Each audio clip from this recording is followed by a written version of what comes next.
अंते मता सा गति, जैसी अंत में मति होगी वैसी गति होगी, वैसी गति होगी जो अंत में सोचोगे। मृग का विचार किया तो मृग बन गए, मृग योनि से मुक्त होकर फिर मनुष्य देह में आए और फिर ज्ञान से परमहंस बन गए। सन्यासी भी 4 प्रकार के हैं, कुटीचक, बहुदक, हंस, परमहंस। ये परमहंस संहिता है भागवत, सामान्य नहीं है। अपने शिष्य का स्मरण किया और वो चूंकि गुरु की गोद में खेला था, गुरु का स्पर्श मिला था, गुरु ने मंत्र दिया था, यद्यपि पशु था, मृग को मंत्र दिया था भरत ने। भरत सामान्य नहीं, इस पूरी धरती का शासक, उसी के नाम से तो भारत है। जम्मू द्वीपे भरत खंडे भारत वर्षे, ये जम्मू द्वीपे भरत खंडे भारत वर्ष है। ये भारत वर्ष राजा भरत के कारण, अथवा तो प्रकाश के कारण, ज्ञान के कारण, अध्यात्म के कारण, त्याग के कारण, औदार्य के कारण ये भारत। गुरु याद कर रहे हैं तो शिष्य को भी स्मृति आई। कभी कभी ऐसा अनुभव में आता है, और कुछ महापुरुषों ने कहा भी है कि ऐसा लगता है कि, पर ऐसा है नहीं, गुरु ने बुलाया है इसलिए आया है। लगता है ऐसा है कि हम गुरु के पास पहुंचे हैं, तीर्थ में पहुंचे हैं, भगवान के पास हम दर्शन करने गए। हमारे यहां तो उत्तर भारत में कई तीर्थों में ऐसा कहा जाता है, चलो बुलावा आया है। तीर्थों में पहाड़ों से बुलावा आया है, आमंत्रण आया है, बुला रहा है, और सच में गुरु ने बुलाया।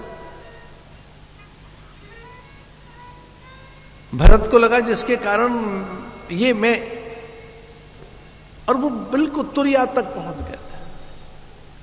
कहीं साधन उनका खंडित हो गया। जो ज्ञान की सप्त भूमिकाएं थी उनमें वहां जो तुरिया तक पहुंच रहे थे, और वहीं शिथिल हो गया, ज्ञान खो गया।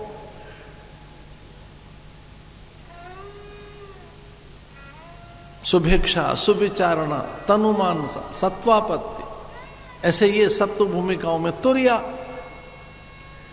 बीच में मृग का आगमन हो गया, आसक्ति आ गई। इसे साधना में कब गतिरोध होगा, साधना कब शिथिल हो जाएगी, बड़ा कठिन है। इसलिए सजग रहिए, सावधान रहिए। साधना 2 चीज चाहती है, निरंतरता और दीर्घकालिकता। साधना केवल 2 ही चीजें चाहती है और कुछ नहीं। निरंतरता, वो निरंतर रहे, अबाध रहे, अविच्छिन्न रहे, गतिरोध न रहे साधना में। दीर्घकालिकता, और लंबे समय तक करनी है, लंबे समय तक। एक तो निरंतरता और दूसरी दीर्घकालिकता, निरंतर। स्वाध्याय निरंतर करना है, 2-4 दिन के लिए नहीं, निरंतर। इसे गुरु ने बुलाया और उसे याद आया वो राजा बना हुआ था, रघुगण। और मन में विचार कौन था कि मुझे गुरु के पास पहुंचना चाहिए, गुरु सन्निधि में उसे संवाद करने पहुंचना चाहिए। मेरे संवाद हो जाए उनसे, मेरी वार्ता हो जाए, और उससे कम मत मानना उसे। यस्य देवे परा, वैसा ही मानना उसे। आचार्य माम विजानीयात, मैं बहुत आदर के साथ कह रहा हूं, गुरु को अथवा आचार्य को उससे कम मत मानना। भगवान स्वयं कहते मैं ही आचार्य हूं। आचार्य माम विजानीयात, मुझे ही समझो, मैं ही हूं वो, कोई और नहीं है। परंपरा से वहां हूं मैं, विद्या से वहां हूं मैं, तत्व से वहां हूं मैं संपूर्ण मूल्यों में वहां हूं, मैं आचरण में वहां हूं। वो मूलतः मैं हूं।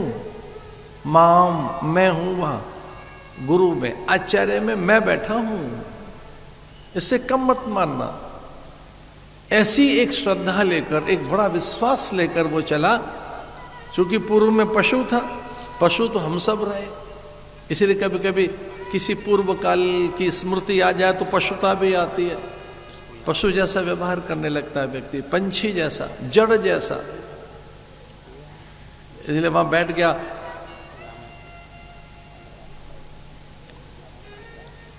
पालकी में कहार लेके चल पड़े। सत्संग में जाओ तो बहुत सामान्य जाइए, बड़े आडंबर के साथ नहीं, विनम्रता के साथ पहुंचे। संत मिलन को चालिए तज माया अभिमान, तो अभिमान को कम करते हुए, जिनके पास जा रहे हैं झुकते हुए। इसलिए प्राय मंदिरों के द्वार कितने छोटे बनाए जाते हैं कि वैसे तो नहीं झुकेगा, कम से कम द्वार ही छोटा कर दो, शीश तो झुके इसका, ऐसे तो नहीं झुकेगा, इसका शीश ऐसे नहीं झुकेगा, कम से कम द्वार तो छोटे किए जाए तो उसे याद आएगा झुकना है। मंदिरों के प्रवेश द्वार कभी कभी हमने बड़े छोटे देखे।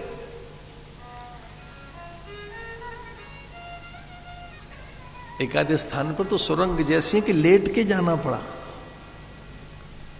बिल्कुल ऐसे तो साष्टांग करेगा नहीं व्यक्ति, इस प्रकार से तो शीश झुकाएगा नहीं, तो शीश झुके, याद आए। और ये कहार को लेकर चल पड़ा। गुरुदेव ने बुलाया, उन्हीं की लीला।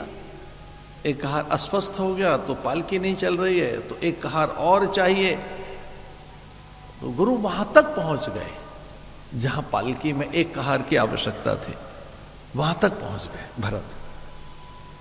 किस राजा को जब एक कहार की आवश्यकता होगी तो मुझे वहां रहना चाहिए, इतनी ज्यादा तत्परता शिष्य के कल्याण की, शिष्य के कल्याण के लिए इतनी व्याकुलता लिए बैठा है गुरु कि नारद कहता है मुझे बांध के चला जा।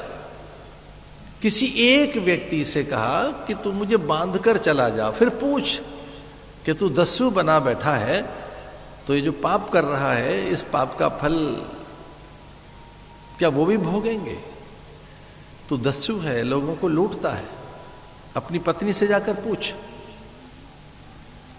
बच्चों से, परिजन पुरजनों से, अपनों से जाकर पूछ, तू लूटता है लोगों को, चोर है, चोर कर्म करता है, इसका फल वो भी तेरे साथ मिलकर भोगेंगे क्या? बोले मैं पूछने जाऊंगा आप यहां से भाग जाएंगे, मैं क्यों भाग जाऊंगा, मुझे बांध कर जा पेड़ से। पूछ क्या? वो बांधने लगा तो कह लगे नहीं और तेज बांध, कसकर बांध, बंधन ये उतने दृढ़ नहीं है, मेरी चिंता मत कर, मैं यहां से नहीं जाऊंगा, पर मुझे इतना कस के बांध के जा कि मैं यहां से भाग न जाऊं, पर पूछ के तो आ। गुरु इस तरह से बंधने को तैयार है शिष्य के कल्याण के लिए।